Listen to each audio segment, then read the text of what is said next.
All right, let's go fishing.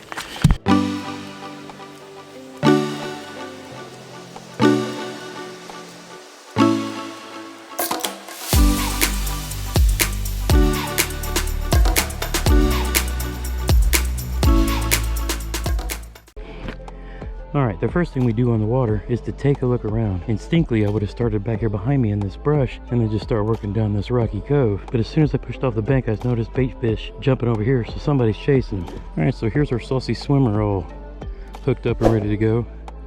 Run the hook up from underneath. It's hidden within the folds at the top of the bait. It's got a weight on it and a single spinner. Pretty awesome. So JT, why fishing videos all of a sudden? Well, they're not. Fishing is not new to me. I grew up fishing. My brother and I grew up bass fishing. Everything we did was a contest. Who could catch the most, who could catch the biggest. He was actually a guide down at Lake Fork years ago after he got out of the Army. And we used to fish tournaments together all the time. Then we got married, had kids, had to grow up and do adulting things. I love fishing, but I don't love fishing enough to give up my family and try to make a career out of it.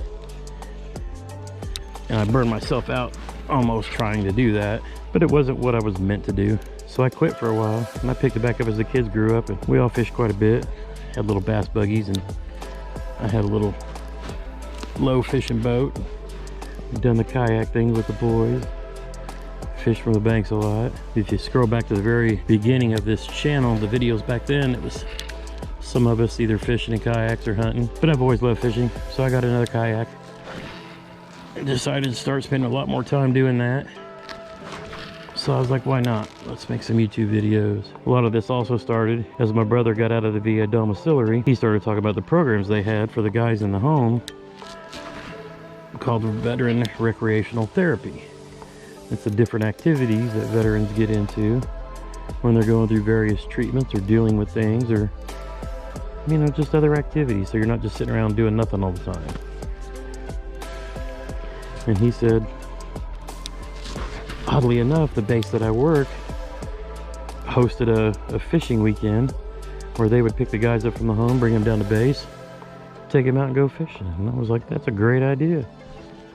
And you've probably heard me talk about a lot of things like that where, you know, guys motovlog or play golf or, you know, whatever it is that occupies their time that, you know, makes things just a little bit better. One of my favorite things to do is bass fishing. So one of these days, he and I are going to partner up. And we're going to start doing more videos promoting fishing, promoting fishing as a veteran recreational activity, or, you know, it could be a recreational activity for anybody. You know, if you need some therapy session on the water, this is a great thing to do. So since I've been fishing for so long, I'm going to start working on some how-to videos. There's a fish right, oh, didn't get the hook in him. I just started reeling and instead of setting the hook. He hit it good though. That was probably a really good fish. Yep, I forgot what bait I was using and just did not slam that hook into him.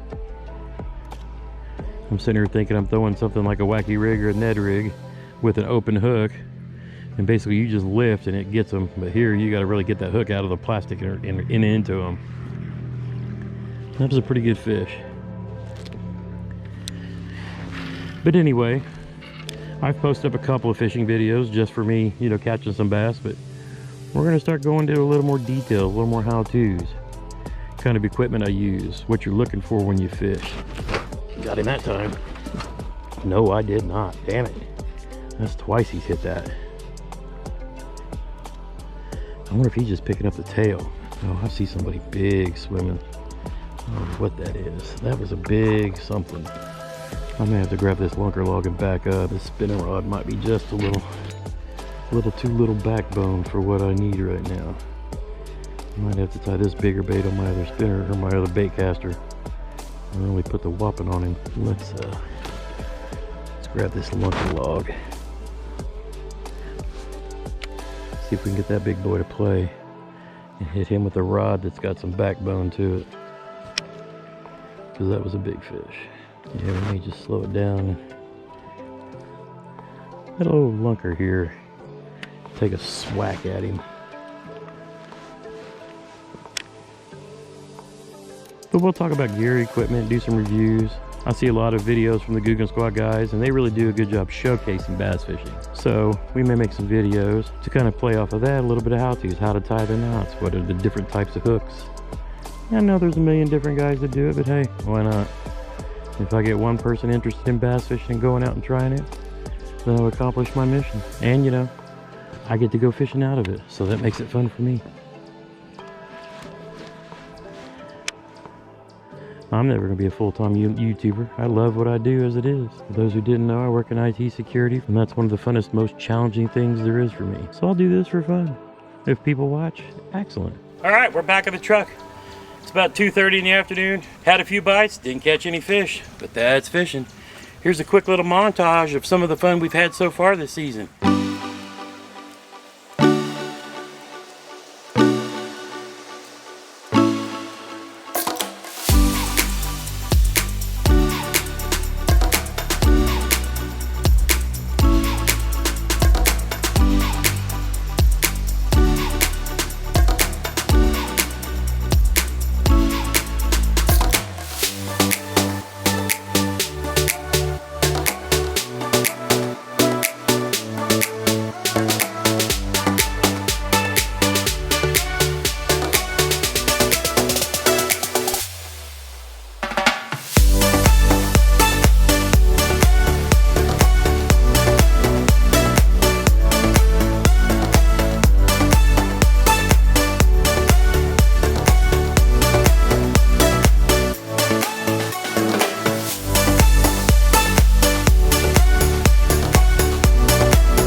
Be sure to watch for my next video. I'm going to be doing a slam. Googan Squad Lunkers TV. If you don't know who his channel is, I'll link it up here. I'm going to catch one fish on each of the baits in his signature box from the Googan Squad. Until next time, stay safe.